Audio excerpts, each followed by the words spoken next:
ये लंबी है मगर छोटी है, कुछ हट कर दिखती है और हाँ इलेक्ट्रिक है, इसलिए प्रदूषण नहीं करती।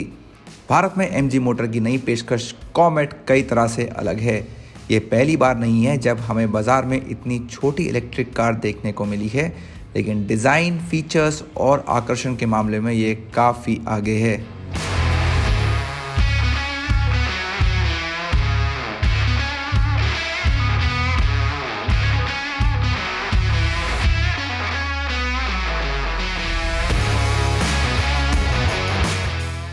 इस कार के साथ एमजी की कोशिश है आपकी उस सोच को बदलने की कि अगर एक कार छोटी हो तो वो दिखने में साधारण या सिंपल सी होती है।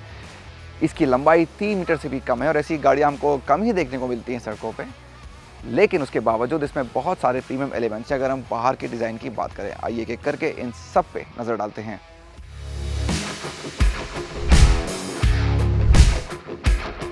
सबसे पहले बात कर लेते हैं कार के कलर्स की। काफ़ी अच्छे ऑप्शंस कंपनी ने यहाँ पे दिए हैं। डुअल टोन ऑप्शंस भी हैं, उनमें से एक ये है, काफ़ी अच्छा लगता है, नाम है एप्पल ग्रीन।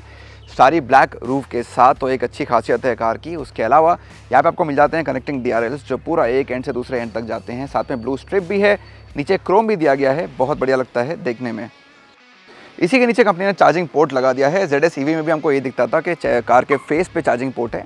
एक अच्छी जगह है पोर्ट लगाने की, आसानी से आप कार को चार्ज कर सकते हैं। इसके अलावा ये कर्व शेप के हेडलैम्प्स हैं, ये भी बढ़िया दिखती हैं। और अगर आप क्रोम स्ट्रिप की बात करें, जिसके बारे में मैंने आपको पहले बताया था, ये पूरा पीछे तक यहाँ जाती हैं कार के मिरर तक, तो दिखने में ये काफ़ी अच्छा लगता है।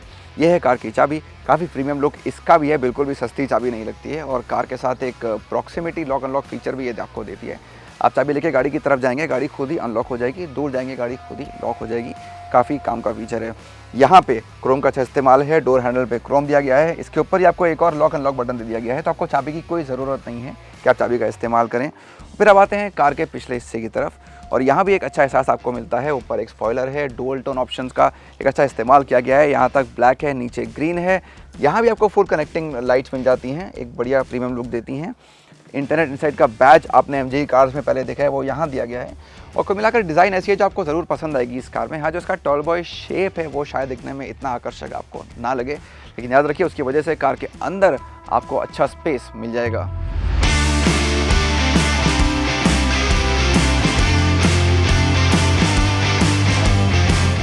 कार पर चुनने के लिए 5 रंग विकल्प हैं, जिनमें 2 डुअल टोन हैं। इसके अलावा यहाँ कई कस्टमाइजेशन विकल्प भी हैं और आप 250 अलग तरह की लुक में कार को सजा सकते हैं।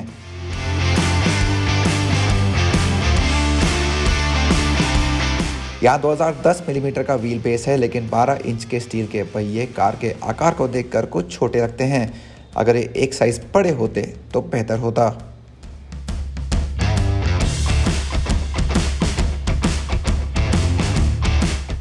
कैबिन में अगर आप आते हैं तो ये आपको बाहर के डिज़ाइन की तरह ही काफ़ी प्रभावित करता है। एक कॉस्ट कटिंग की हिंट आपको यहाँ नहीं आती है, काफ़ी प्रीमियम एहसास आपको यहाँ मिल जाता है।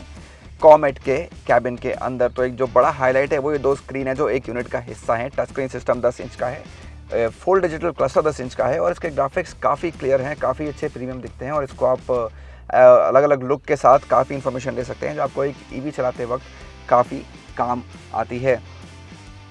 जो रंगों का इस्तेमाल है काफ़ी अच्छा है, वाइट है, ग्रे है, तो एक अच्छा यूथफुल एहसास आपको यहाँ मिलता है। यही बात स्टीयरिंग व्हील के बारे में भी कह सकते हैं। इसका लुक भी अच्छा है, पकड़ने में भी अच्छा फील देती है। और जो बटन्स आपको एक गैजेट की याद दिलाते हैं, तो एक अच्छा लुक आपको यहाँ मिल जाता है। एर्गोनॉमिकली कार बुरी नहीं है, जैसे मैंने आपको पहले बताया था, टॉल बॉय डिज़ाइन है इसका, उसका फ़ायदा आपको यहाँ अंदर बैठ के मिलता है। मेरी 6 फीट की हाइट है और मैं यहाँ काफ़ी कंफर्टेबली बैठा हूँ, और रोड का व्यू भी मुझे काफ़ी साफ़ मिल रहा है। तो ये सारी चीज़ें आपको हेल्प करती हैं इस कार के अंदर बैठने में और अच्छी तरह से इसको महसूस करने में।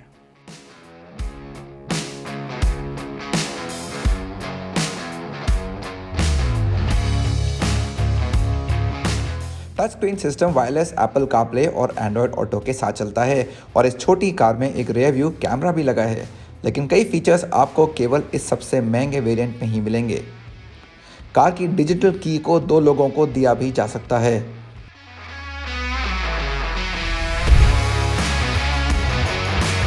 तो कॉमेट EV में दोनों तरफ एक ही दरवाज़ा है, तो दूसरी रो में जाना कितना आसान या कितना मुश्किल है, आइए जानते हैं।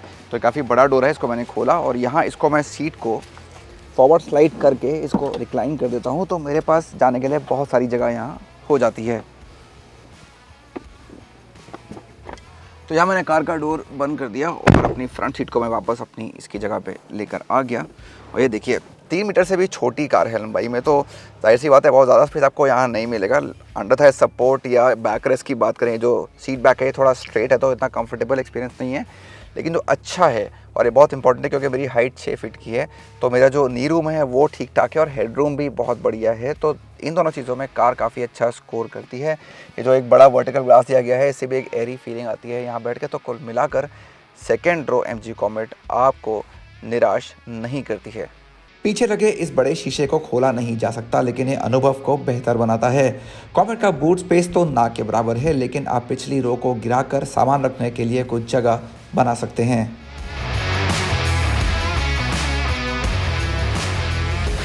हमने MG कॉमेट की सवारी शहरी भीड़ भाड़ में की। यहाँ ताकत और टॉर्क के आंकड़े पर्याप्त लगते हैं और ड्राइव को मज़ेदार बनाते हैं।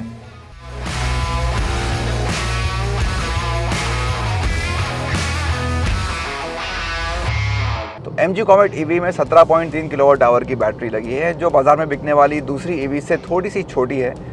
अगर हम सस्ती EVs की बात करते हैं मार्केट में, तो ये आपको देती है करीब 230 किलोमीटर्स की रेंज। और एक अच्छी बात यह है कि इस रेंज को हमने आज सुबह से काफ़ी गाड़ी चला के टेस्ट किया है और ये रेंज काफ़ी रियल टाइम है, काफ़ी लीनियर है। तो जब हमने गाड़ी चलाना शुरू करी थी सुबह को, तो इसमें ये 99% स्टेट ऑफ चार्ज दिखा रहा था, बची हुई बैटरी दिखा रहा था और करीब 200 किलोमीटर की रेंज दिखा रहा था। और अब करीब 50-55 किलोमीटर चलाने के बाद भी कार में करीब 65% की रेंज बची है। तो ये काफ़ी रियल टाइम है और उसमें हमने काफ़ी टाइम गाड़ी खड़ी भी रही है, इसका AC भी ऑन रहा है। तो ये सारी चीज़ों को देखने के बाद इसकी रेंज ने हमें काफ़ी इम्प्रेस किया है।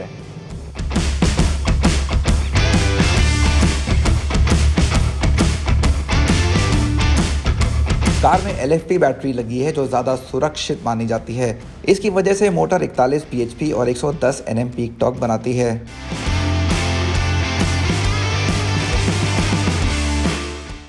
एक अच्छी बात है कि MG ने इस कार में आपको 3 ड्राइविंग मोड दे दिए हैं। तो इको है, नॉर्मल है, स्पोर्ट है। तो जितनी रेंज कार में बची है, जितनी आपकी गाड़ी चलने वाली है, उसके हिसाब से आप चुन सकते हैं कि आपको गाड़ी कौन से मोड में चलानी है। ज़्यादा रेंज चाहिए, ज़्यादा मज़ेदार ड्राइव चाहिए, वो आपके हाथ में है। और साथ ही 3 रीजन मोड्स भी यहाँ दिए गए हैं, कर्स मोड्स हैं, आप बटन दबा के उनको चेंज कर सकते हैं। तो उसमें हैवी है, लाइट है, नॉर्मल है, उसमें भी उसके हिसाब से जो है वो रेंज गाड़ी की चेंज हो जाती है। तो कुल मिला के 6 कॉम्बिनेशन बन जाते हैं ड्राइव मोड्स के और कर्स मोड्स के, जिनमें आप इस कार को चला सकते हैं। तो ज़्यादा रेंज चाहिए तो आप एक अच्छा कॉम्बिनेशन चुनिए, ज़्यादा रेंज नहीं चाहिए, ज़्यादा स्पोर्टी ड्राइव चाहिए, वो भी आप चुन सकते हैं। तो एक अच्छी बात है कि आपके हाथ में कंपनी ने एक चॉइस दे दी है आपको गाड़ी किस तरह से चलानी है।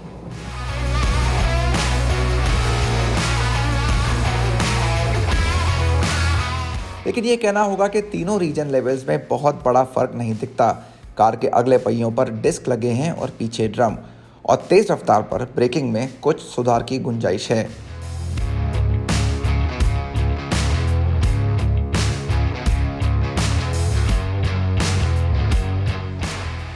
इस कार को चलाना बहुत ही आसान है और मैं कह सकता हूँ कि इसको चलाने में मज़ा भी आता है। ख़ास तौर से ट्रैफिक में आराम से आप इसमें लेन बदल सकते हैं, छोटी छोटी जगह में जाके फिट हो जाती है। और टर्निंग रेडियस बहुत काम का है इसका, 4.2 मीटर में गाड़ी पूरी घूम जाती है, वो टर्निंग रेडियस है। तो वो स्पेशली ट्रैफिक में आपके बहुत काम आता है। कैबिन में एक शांत सवारी मिलती है, जो एक छोटी कार के हिसाब से अच्छा है। कॉमेट में बाकी वाहनों का शोर आपको परेशान नहीं करता।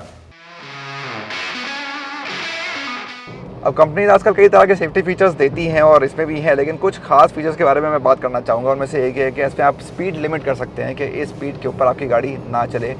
वो एक सिटी कार के लिए एक अच्छा फीचर है, वो इसमें डाल दिया गया है। और दूसरा ये कि इसमें एक और फीचर है, ये जो आपका गेयर लीवर है, इसमें आप मोड अगर चाहें कि गलती से चेंज ना हो, कोई बच्चा साथ में बैठा हो जो आपका इसको घुमा के मोड चेंज कर दे, ड्राइव से न्यूट्रल या रिवर्स में ले जाए, तो 5 किलोमीटर पर आवर के ऊपर की स्पीड पे अगर आप उस फीचर को एक्टिवेट कर देते हैं तो इसको घुमाने से भी इसका मोड नहीं चेंज होगा, गाड़ी आपकी ड्राइव मोड में ही चलती रहेगी। इसके अलावा कार में 2 airbags, tyre pressure monitoring system, ABS के साथ EBD और आइसोफिक्स चाइल्ड सीट माउंट्स मिल जाएंगे। MG की माने तो कार में लगी IP67 बैटरी 16 सुरक्षा टेस्ट से गुजरी है।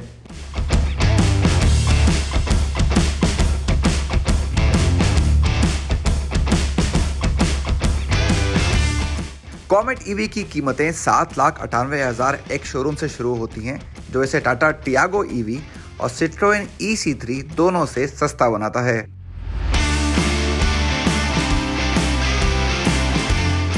MG की ये नई पेशकश कई तरह से लुभाती है। इसमें से कई फीचर्स हैं जो आपको पसंद आएंगे। ताकत और रेंज भी इस्तेमाल के हिसाब से निराश नहीं करते और इसका छोटा आकार तो बहुत काम का है।